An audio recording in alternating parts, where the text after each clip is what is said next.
ரஜினி சாரை பத்தி சொல்லும் போது இவர் சொன்னார் கேபாலச்சந்தர், அவரை நான் தான் ஸ்டார் ஆக்கினேன், ஆனா அவரே சூப்பர் ஸ்டார் ஆயிட்டார். உங்களுக்கு புரியுதா? அது மாதிரி அப்பவே விஜய் எப்பவுமே பேச மாட்டார், ஆனா எல்லாம் தெரியும், எல்லா குறும்பும் உண்டு, எப்பவுமே அதே மாதிரி இருப்பாரு. ஒரு வாட்டி கே.எஸ். ரவிக்குமார் சாரோட புது வீடு, அங்க நின்று அவர் பேசிட்டு இருக்காரு, இங்க நான் இருக்கேன்.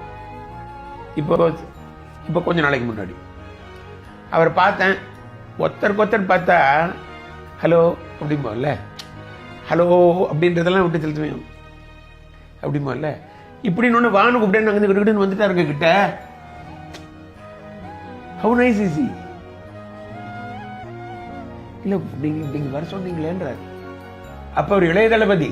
இந்த புலி படம் போது நாங்க ஷூட்டிங் போயிருந்தேன்.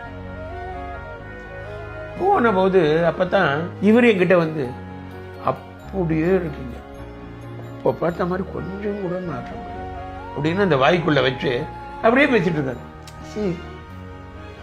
That is the greatest of people. ஜெயிக்கிறதுக்கு உள்ள அடிப்படை இது. அந்த ஜெயிச்சவங்க எல்லாருக்கும் அது யாருக்குள்ள இருக்கோ அந்த பவர் இருக்கிறவங்க தான் வர முடியும். வந்தவன் எல்லாம் அப்படிதான் இருப்பான்.